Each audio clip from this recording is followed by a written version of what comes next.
नमो नमः। ओम नमो भगवते वासुदेवाय।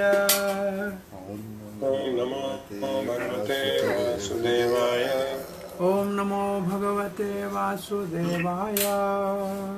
ओम नमो भगवते वासुदेवाय। ओम नमो भगवते वासुदेवाय। ओम नमो भगवते वासुदेवाय। नारायणं नमस्कृत्यं नरं चैव नरोत्तमं देवीं सरस्वतीं व्यासं ततो जयमुदीरये। नष्टप्रायेषु भद्रेषु नित्यं भागवत सेवया भगवती उत्तम श्लोकैर्भक्तिर्भवती नैष्ठिकी। कृष्णाय वासुदेवाय देवकी नंदनाय च नंदगोपकुमाराय गोविंदाय नमो नमः। जय श्री कृष्ण चैतन्य प्रभु नित्यानंद श्री अद्वैत गदाधर शिवासादि गौर भक्तवृंद। हरे कृष्णा कृष्णा कृष्णा हरे हरे, हरे राम राम राम हरे हरे।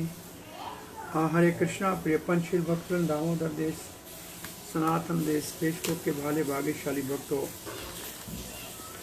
हम गोपियों का प्रथम पूर्व राग का गीत कृष्ण से मिलने से पहले का वेणु गीत के रूप में जो श्रीमद् भागवत के 21वें अध्याय में 10वें स्कंद में वर्णित है, जो अति मधुर है, उस स्तर पे उसको समझने के लिए जो हृदय में भाव चाहिए वो सामान्य रूप से तो सबके पास नहीं होते। तो ये जो श्लोक आज हम पढ़ने जा रहे हैं, ये श्लोक एक सबके लिए सहारा है। ये राधा रानी के मुख से श्लोक निकला है और कृष्ण के मिलने के लिए एकमात्र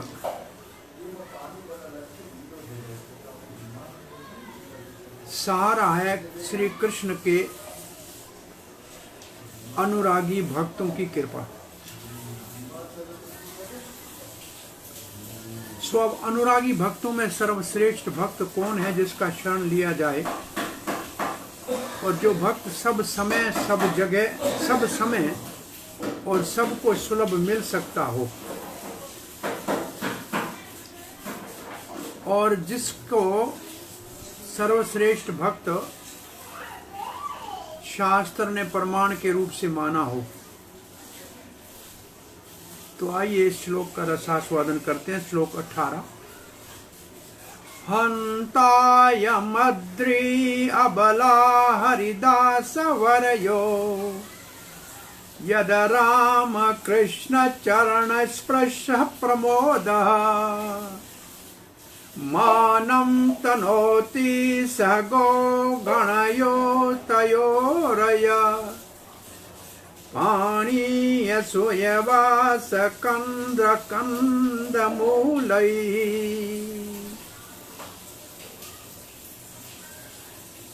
हंत एक भाव है कहने का। ओ ऐसा, यही तो एक सबसे उत्तम साधन है क्या? अयम, ये जो सामने दिख रहा है, उस दिशा में उंगली उठा के कह रही है राजा रानी। अद्री, अद्री कहते हैं छोटे पर्वत को। अबला, अपने आप को कहती हैं हम तो स्त्रियां हैं, अबला हैं, पर गिरिराज सबल है, उसका शरण ले लेंगे तो हम अबला नहीं रहेंगे, फिर हम बलशाली हो जाएंगे। क्या है विशेषता इस अद्री की जो अबलाओं का सहारा बनेगा?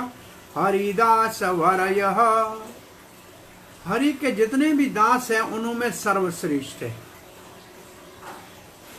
तो क्या सेवा करता है ये दास? क्योंकि राम कृष्ण चरण स्पृश प्रमोद, बलराम और कृष्ण के साथ अथवा रमणीय कृष्ण के साथ, जिनके साथ हम रमण करती हैं, गोपी कह रही है।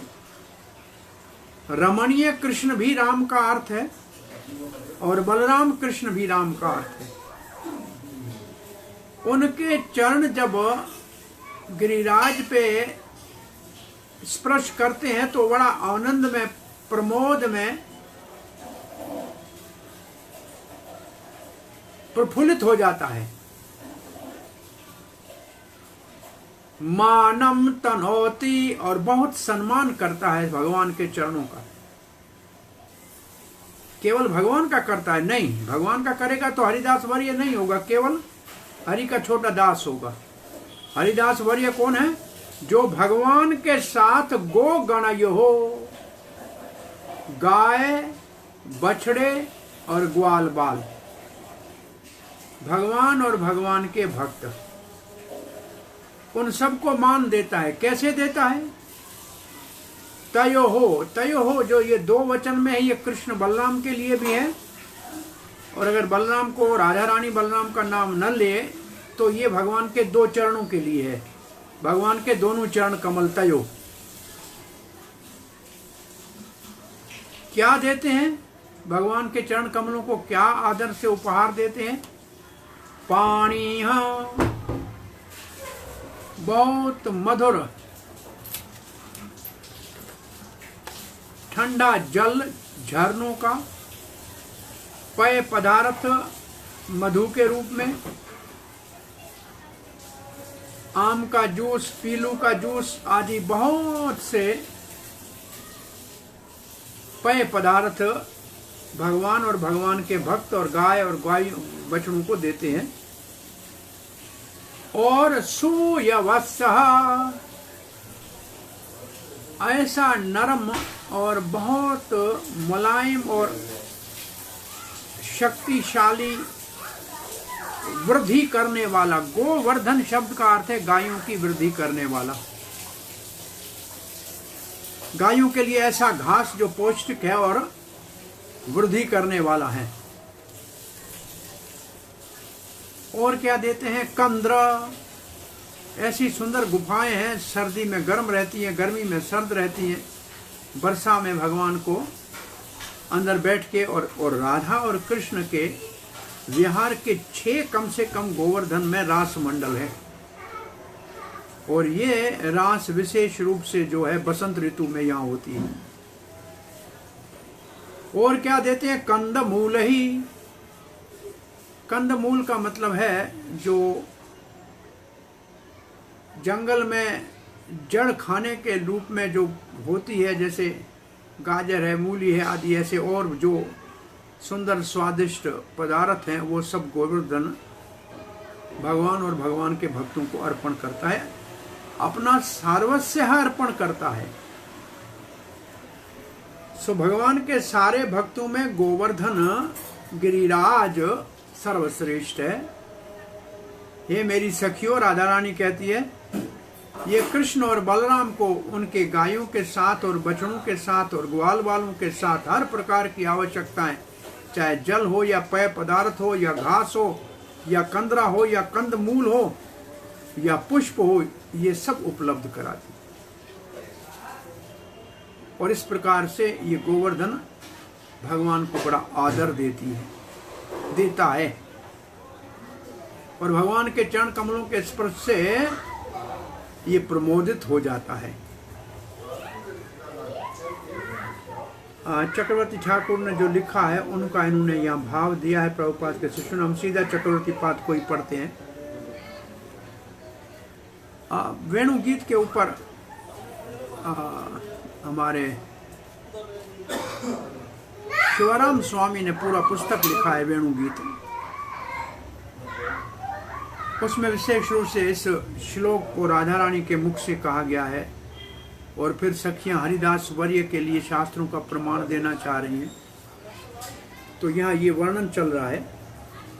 राधा रानी कहती है, सखियों सुनो, बिना भगत के शरण लेने, बिना किसी भगवान के अनुरागी प्रेमी के शरण लेने हमारी इच्छा कृष्ण को प्राप्ति की पूरी नहीं हो सकती। हमने गार्गी से सुना है कि गोवर्धन हरि के दासों में सर्वश्रेष्ठ है।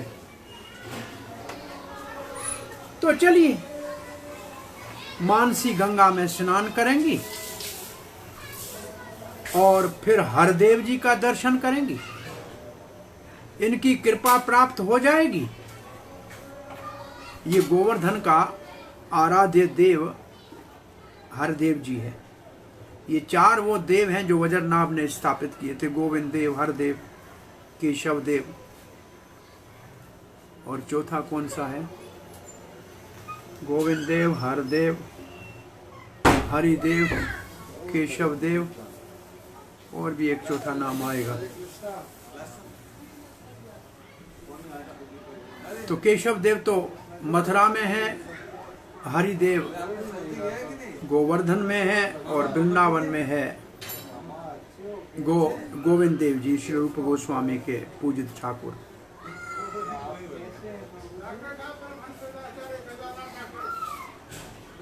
और मानसी गंगा में स्नान करने के लिए किसी अनुमति लेने की जरूरत नहीं है, ना हमारे पतियों से और ना ही हमारे बड़ों बुजुर्गों से, क्योंकि ये तो सर्वत्र सब लाग जाके स्नान करते हैं, दर्शन मंदिर का करते हैं। चलो चले, कहीं अगर निकट में कृष्ण भी हुआ तो हमें कोई आपत्ति नहीं है, चलो उधर चलती। हो सकता है कृष्ण गोवर्धन की तलहटी में कहीं गैया चराते हों अपने ग्वाल बालों के संग, तो कृष्ण के मिलने की कामना से मानसी गंगा में स्नान करने का भाव करके और हरिदेव का दर्शन करने के लिए राधा रानी ने सब गोपियों को प्रेरणा दी।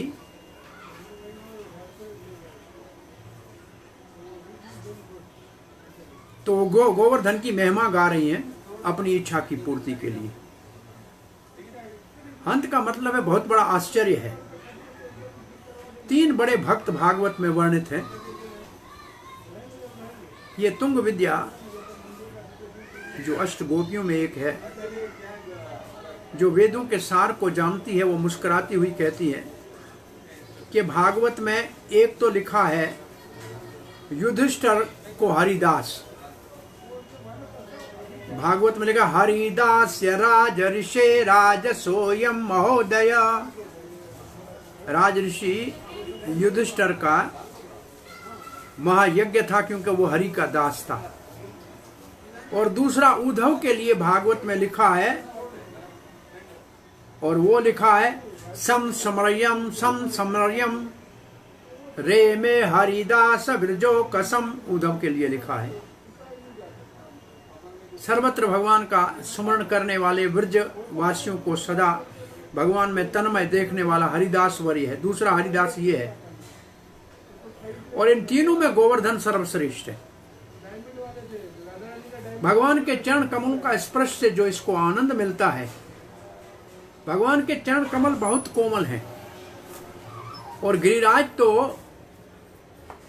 पत्थर का बना हुआ है, फिर भी भगवान के चरण कमल पड़ते ही वो बिल्कुल पिघल जाता है, और भगवान के चरणों के चिन्ह प्रकट हो जाते हैं, और इसके ऊपर भी स्पष्ट रूप से अंकुश भी दिखता है, वज्र भी दिखता है, ध्वजा भी दिखती है, कमल भी दिखता है, छाता दिखता है। दूसरा चरण होगा तो शंख आदि दिखते हैं। और दूसरा, वो आनंद में जब विभोर हो जाता है तो जैसे अश्रु धाराएं बह, ऐसे उनके झरनों से पानी बहने लगता है।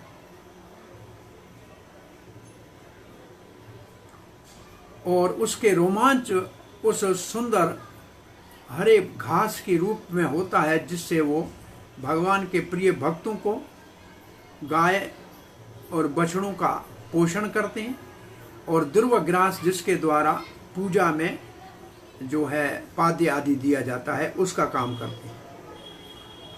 ये गोवर्धन का आह्लाद है, आनंद है। श्री कृष्ण के सेवा के लिए अपने सर्वस्व को अर्पण कर देते हैं, अपने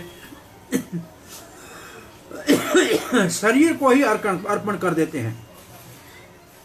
जो ये राम कृष्ण शब्द है, ये बलराम कृष्ण भी कहा जा सकता है। चक्रवर्ती बात लिखते हैं, वो गोपियों ने कृष्ण के भाव को कि ऐसे कोई न कहे कि हम केवल कृष्ण को अपने प्रेम के लिए कह रहे हैं, तो उन्होंने लज्जा को ढकने के लिए कृष्ण के साथ नाम बलराम जी का लिया है। परंतु वास्तव में रमणीय कृष्ण इसका अर्थ है। राम कृष्ण मतलब रमणीय कृष्ण। इसका अर्थ है जिसके संग हम माधुर्य प्रेम का रसास्वादन करती हैं, वो कृष्ण। जिनके साथ भविष्य में इसी गोवर्धन में हम रास लीला बसंत ऋतु में करेंगे, वो कृष्ण, रमणीय कृष्ण। और अबला का अर्थ एक तो कमजोर स्त्री है जिसमें बल नहीं है। क्यों नहीं है? बोला अपने पतियों के बस में है, स्वतंत्र तो है नहीं। तो आओ गोवर्धन का शरण ले लेते हैं, वो बड़ा शक्तिशाली है, तो हम अबला नहीं रहेंगी, फिर बलशाली हो जाएंगे। तो ये कारण है हमारे अबला से सबल बनने का कि गोवर्धन का शरण ले लो। क्योंकि गोवर्धन श्री कृष्ण की ग्वाल सखाओं के साथ, बलराम के साथ, गायों के साथ भक्ति पूर्वक पूजन करता है। भगवान के लिए चरण धोने के लिए पानी देता है, आचमनीय के लिए पानी देता है, पीने के लिए ठंडा झरनों का पानी देता है, पानियां। नैवेद्य भगवान को भोग लगाने के लिए सुंदर सुंदर पेय पदार्थ, मधु देता है, आम का रस और पीलू का रस देता है। और अर्घ्य के लिए द्रव्य ग्रास, घास देता है, सुवास्य। और ये ऐसा घास हरा भरा और शक्तिशाली है। गाय जब खाती है तो अति दूध ज्यादा देती है। पानी स्व का एक दूसरा अर्थ है पानी के झरने।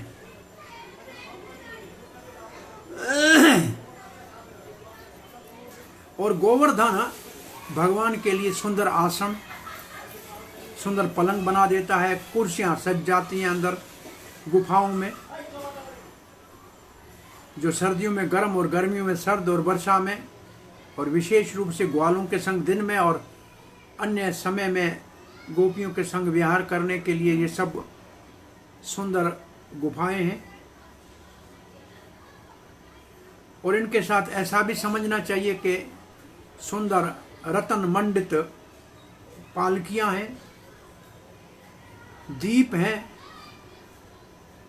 और आईने हैं, दर्पण हैं, जो सब सेवा के लिए चाहिए।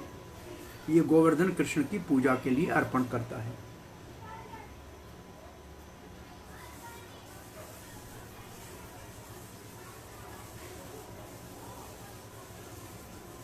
इन दो श्लोकों में जीव गोस्वामी पाद कहते हैं,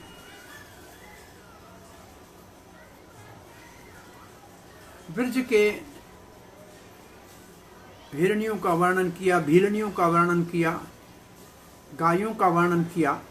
उसके पीछे गोपियों का एक ही भाव था कि वो अपने जो माधुर्य रस को है उसको छुपा रही थी। अब गोवर्धन की ओर उंगली उठा के, क्योंकि वो गोवर्धन के निकट ही है कहीं, अथवा उस दिशा में गोवर्धन सामने नहीं है, फिर भी गोवर्धन की ओर उंगली उठा रही हैं। और हरि कृष्ण का संबोधन है जो सबके पापों को हर लेते हैं और मन के संताप हर लेते हैं और सबका हृदय भी हर लेते हैं।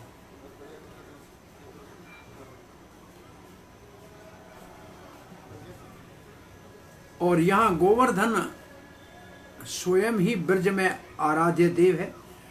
वैसे गोपियों के लिए गोवर्धन भगवान का परम दास है और हम भक्तों के लिए गोवर्धन साक्षात भगवान का ही स्वरूप है।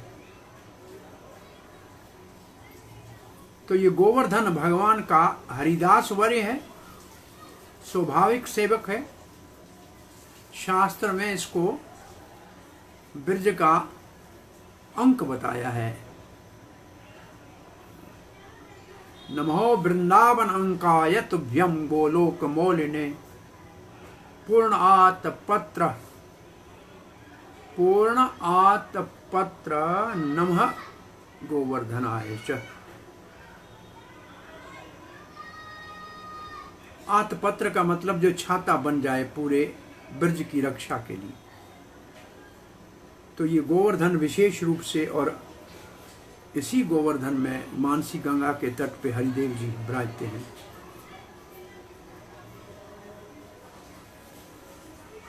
फिर भगवान के चरण के स्पर्श से इसको जो प्रमोद होता है उसको वर्णन है।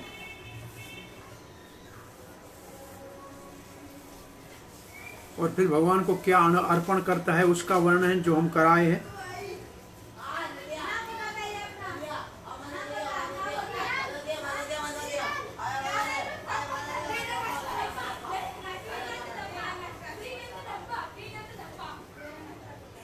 राम के और भी अर्थ है। राम का एक अर्थ है बिलू, सुंदर, सफेद।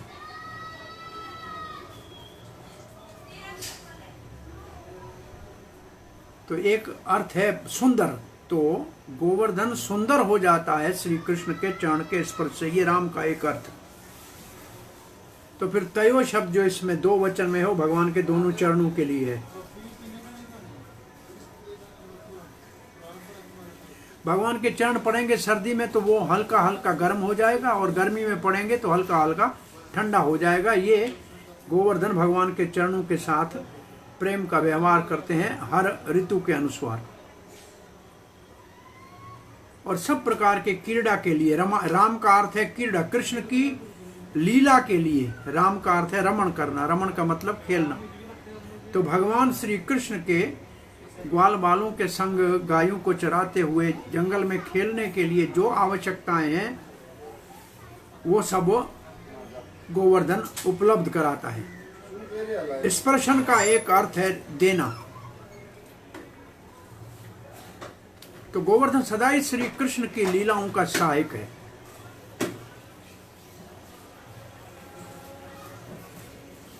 और हमारे लिए भी गोवर्धन बड़ा दयालु है।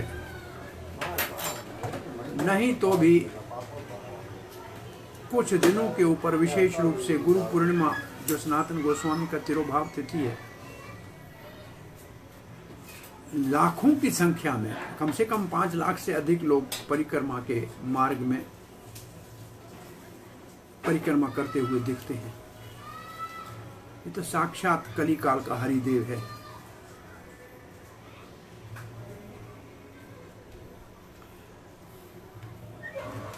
कोई गोवर्धन का स्पर्श कर ले तो भगवान के चरणों के स्पर्श का सौभाग्य प्राप्त हो जाएगा, क्योंकि उस गोवर्धन के हर एक शिला के ऊपर कृष्ण के चरणों के स्पर्श का पहले से ही कृपा विराजमान है। प्रेम पूर्वक भगवान की लीलाओं की, अनंत लीलाओं का ये स्थान है।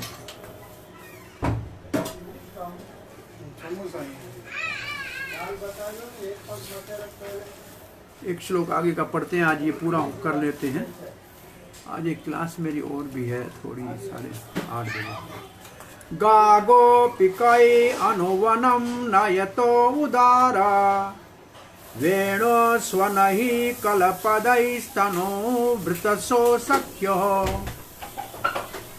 अस्पन्दन्नं गतिमतां पुलकस्तरुणां, निरयोग पाशकृतलक्षणयो विचित्रम्। अब गोपियों का भाव ये है कि जल्दी चलो, कहीं ऐसे न हो कि आगे गाय को लेके दूर न चला जाए गोवर्धन से श्री कृष्ण। गायों को गोपी कही, जो ग्वाल बाल हैं, जो भगवान के चारों ओर से रक्षक के रूप में चलते हैं। जैसे गोप का एक गो का अर्थ है रक्षक, गोपायते का मतलब रक्षक। ग्वाल बाल जो भगवान की चारों ओर उनके रक्षक के घेरा बना के चलते हैं। अनुवनम, वो एक से दूसरे वन में आते जाते रहते हैं, उनका वन में विचरण सर्वत्र चलता रहता है। नयोतः, इसका मतलब ऐसा न हो कि यहां से किसी और वन में चला जाए। एक वन तो अपने गोविंद कुंड के दोनों तरफ सुरभि वन है बहुत। आनियोर के गांव से लेकर और अप्सरा कुंड तक, पुछड़ी के लोटे तक, ये पूरे क्षेत्र को सुरभि वन कहते हैं। यहाँ सुरभि गाय जो है विशेष रूप से भगवान को कहा कि मुझे यही निवास दे दो। जिस गाय ने भगवान का अभिषेक किया था। तो ये सुंदर जो वन है, यहाँ किसी एक वन से दूसरे उपवन में भगवान चले जाएंगे। भगवान बड़े उदार हैं। वेणु स्वनही, और वेणु का वादन करते हुए कलपदई। कलपदई के दो अर्थ हैं, एक तो वेणु में नाना प्रकार के स्वर फूंकेंगे अथवा धीमे धीमे कदमों से एक वन से दूसरे वन में चले जाएंगे। तनो भ्रष्टो, जिनको जो भी शरीरधारी हैं, जिनको भगवान ने शरीर दिया है, वो सखियो देखो तो सही, सख्य असपंदन। आश्चर्य तो ये है, जो चर हैं वो अचर बन जाते हैं, जो अचर हैं वो चलने लगते हैं, झूमने लगते हैं। ये कृष्ण की वेणु का प्रभाव है। क्या कह रही हैं? असपंदना। स्पंदना का मतलब उनका हिलना बंद हो जाता है। गति मताम, जो हल चल सकते हैं उनका चलना बंद हो जाता है। पुल कही तरुणा, और जो वृक्ष हैं वो पुलकित होकर हिलने लगते हैं, लगता है कि चलने शुरू हो जाएंगे। अचर चर हो जाता है और चर अचर हो जाता है। ये कृष्ण की वेणु का प्रभाव है। नदियां चलने वाली रुक जाती हैं, पेड़ एक जगह होने वाले आनंद में नृत्य करने लगते हैं। निर्योग पास, निर्योग पास का एक तो सामान्य अर्थ है वो रस्सी जो गाय के पीछे के पांव दोहने के सामने बांधने वाली है, अथवा ऐसी बहुत सुंदर रस्सी जिससे गाय के बछड़े को दोहने के समय थोड़ा दूर उस रस्सी से बांध के रखा जाता है, उसको निर्योग कहते हैं। और कृत लक्ष्यो हो, ये दोनों भाई उसको अपने सर के ऊपर धारण कर लेते हैं। विचित्रम, बड़े अद्भुत लगते हैं। हे सखियों, कृष्ण और बलराम जब एक वन से दूसरे वन में अपने सखाओं के साथ गायों को लेकर भ्रमण करते समय गायों के पांव को, पीछे वाले पांव को बांधने वाली रस्सी को अपने सर के ऊपर धारण करते हैं, कभी कभी कंधे के ऊपर रखते हैं, और जब वेणु का वादन शुरू करते हैं तो उनके स्वर को सुनकर चलने वाले जीव अचल हो जाते हैं, स्तब्ध हो जाते हैं, और अचल वृक्ष जो है वो आनंद में झूमने लगते हैं। ये सब आश्चर्य है, अद्भुत है।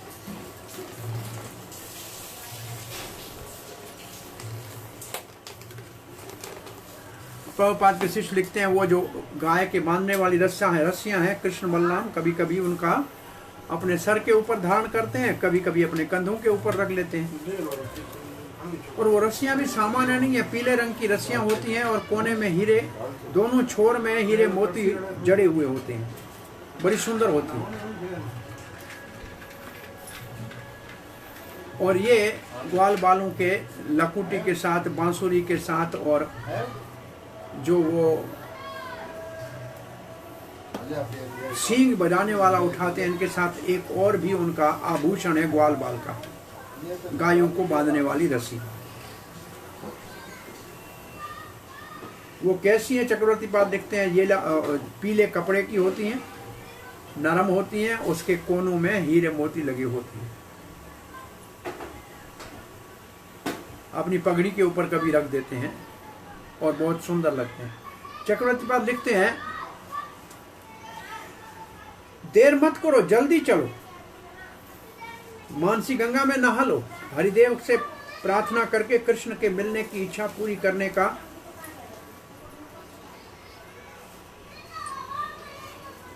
भाव प्रकट करते हुए, ऐसा न हो कि बांसुरी बजाते हुए एक वन से दूसरे वन में गायों को लेना चले जाएं। इस भाव से गोपी ये श्लोक कह रही है। गोपी का लिखा है, गोप जो भगवान की सेवा का भाव है। इसका मतलब है जो ग्वाल बाल है वो भगवान को गोपयंते, भगवान के रक्षा करते हैं, क्योंकि कृष्ण से प्रेम करते हैं, सदा ही कृष्ण के चारों ओर घेरा बना के चलते हैं। और दूसरा इसका अर्थ है वो प्रतिदिन कृष्ण के संग जाते हैं। और इसीलिए यशोदा मैया ने विशेष कुछ ग्वालों को कृष्ण के रक्षा के लिए साथ भेजती है। और जब कृष्ण वेणुवादन करते हुए वनों में विचरण करते हैं गैयों को चराते हुए, तो इतना अद्भुत वहां का दृश्य हो जाता है। क्या है आश्चर्य, क्या आश्चर्य होता है? आश्चर्य ये होता है कि चलने वाले रुक जाते हैं और न चलने वाले चलना शुरू कर देते हैं। और निर्योग का आपको अर्थ बताया, एक रस्सी होती है जिससे गाय के पीछे वाले टांगों को बांधते हैं अथवा बछड़े को दूर बांध के रखते हैं दोहने के समय।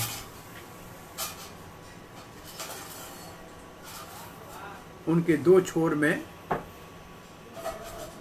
हीरे माणक मोती जड़े हुए होते हैं, क्योंकि ये जो वैश्य हैं जिनके पास गाय है वो बड़े धनी होते हैं। जितना उदारता से वो दान करते हैं, दूध दही मक्खन का, सोना चांदी का, गायों का, ये तो हम बहुत जगहों पे भागवत में पढ़ते हैं। श्री जीव गोस्वामी लिखते हैं, क्या महिमा गाय गोवर्धन की, वो तो सर्वश्रेष्ठ भगवान का भक्त है ही। ये चर अचर भी ब्रज के वनों में जो भी हैं चर और अचर जीव, वो भी धन्य है।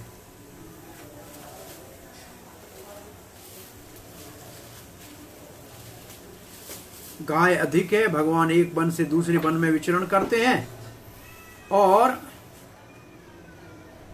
गोपियां अपने आप को भगवान को न पाने के कारण दुर्भाग्य वाली समझ रही हैं कि हमसे धोखा हो गया।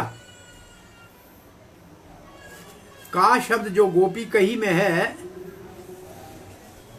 इसका मतलब ग्वाल बालों के ऊपर तो कृपा कर ली भगवान ने, क्योंकि वो कृष्ण के परिकर हो गए, वो भगवान कृष्ण के रक्षक हो गए। मैया ने उनको खड़ा कर दिया। जहां भय हो या जहां चिंता हो, परंतु हम गोपी हैं, हम गोपियां हैं, हम ऐसी सेवा नहीं कर सकती। ऐसा हमारा सौभाग्य नहीं है। परंतु ये बांसुरी बड़ी उदार है, सबको आनंद देती है। ये बांसुरी की ध्वनि विशेष है। इसके अंदर से कल पदई जो बड़ा मधुर मधुर स्वर निकलते हैं,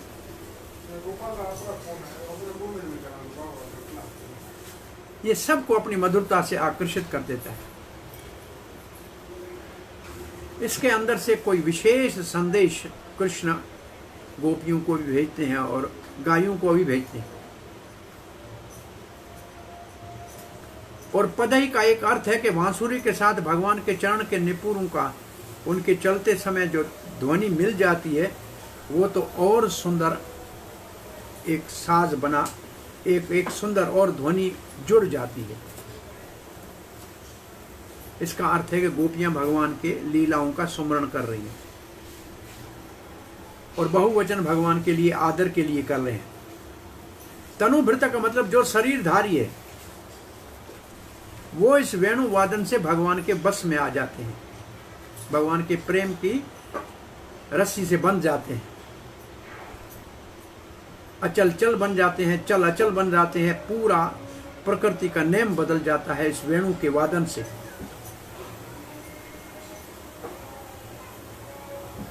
हमारा क्या कहोगे, हम कितनी दूर तक इस वन में आई हैं, गोपियां कह रही हैं। ये वृक्ष देखो, ये भी रोमांचित हो रहे हैं। इसके नए नए पल्व निकल रहे हैं, नए नए पत्ते और टहनियां निकल रही हैं।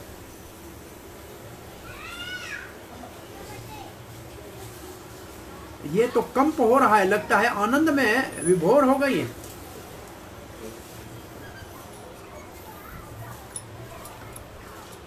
गाय तो बहुत ही निमर स्वभाव वाली है, उनको बांधने की जरूरत नहीं है। ये रस्सी के लिए जीव गोस्वामी लिखते हैं, रस्सी को निर्योग क्यों कहते हैं? वो गाय के पिछले पांव बांध के दोहने के समय बांधते हैं, इसलिए उसको निर्योग कहते हैं।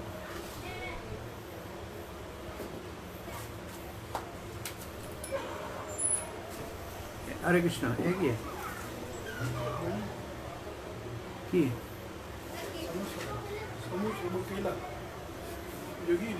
मैंने पूछा ये थी पे फल जो है ये समोसा ही ये जेर ना चोखा था लड़ाई करने हम पहले थी ये मियां रडूते हमारी दुकान पे यार देख लो पूरी बैठी आपरा का नाम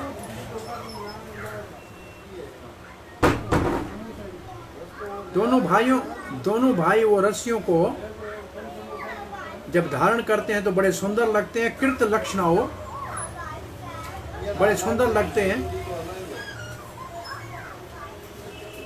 उन रस्सियों में भी फूल की झड़ियां लगी हुई हैं और सुंदर मोती परोए हुए हैं। ये गोप वेश को बड़ा सुंदर बनाती हैं और नवयुवती गोपियों को तो बहुत आकर्षक लगता है।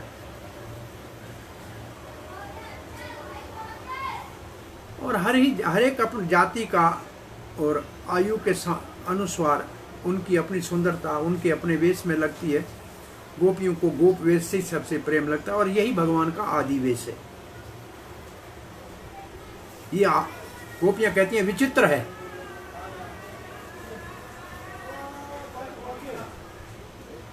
ये श्लोक से गोपियां पूर्ण रूप से कृष्ण में तन्मय है।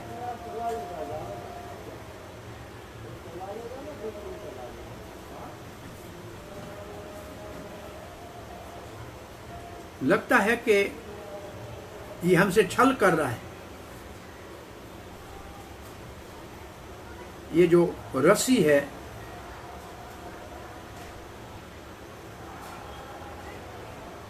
ये तो छल वालों को चाहिए ही चाहिए किसी को बांधने के लिए।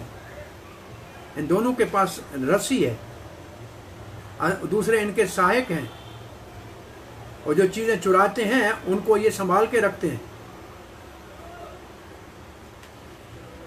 उदार हैं वेणु वादन में।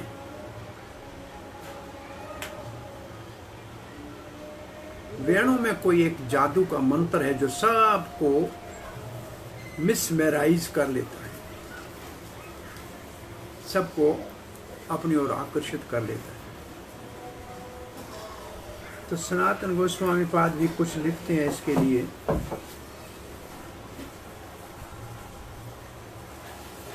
परंतु मोर लेस सेम है और अंतिम श्लोक है, एवं विधा भगवतो वृंदावनचारिणः वर्णयन्तो मिथो गोप्यः क्रीडास्तनमयतां ययोः। भगवान की लीला में तन्मय होगी गोपियां, इस प्रकार से भगवान के लीला का वर्णन करती हुई एक दूसरे से भगवान की लीलाओं का वर्णन करती हुई। जब भगवान वनों में विचरण करते हुए बंसी वादन करते हैं, गोपियां तन्मय हो गई भगवान के विचार में। प्रभुपाद जी लिखते हैं, कृष्ण प्रभुपाद के शिष्य लिखते हैं, प्रभुपाद ने ये लिखा है अपनी तरफ से कि कृष्ण भावना की ये सिद्धि है कि सर्वत्र भगवान के लीला के ध्यान में निमग्न रहे। और गोपियों का ये भाव है जिसको भगवान चैतन्य महाप्रभु में सर्वश्रेष्ठ भगवान की भक्ति के भाव को कहा है। गोपियां कोई बड़ी ब्राह्मण कुल या क्षत्रिय कुल में जन्म नहीं लिया है और न ही कोई बड़े वैश्य कुल में है। ये तो बेचारी ग्वालनी है, गैया चराने वाली है। इन्होंने सुना है ब्राह्मणों से वेदों का वर्णन। गोपियों का उद्देश्य केवल एक है कि सदा कृष्ण के ही ध्यान में मगन रहना।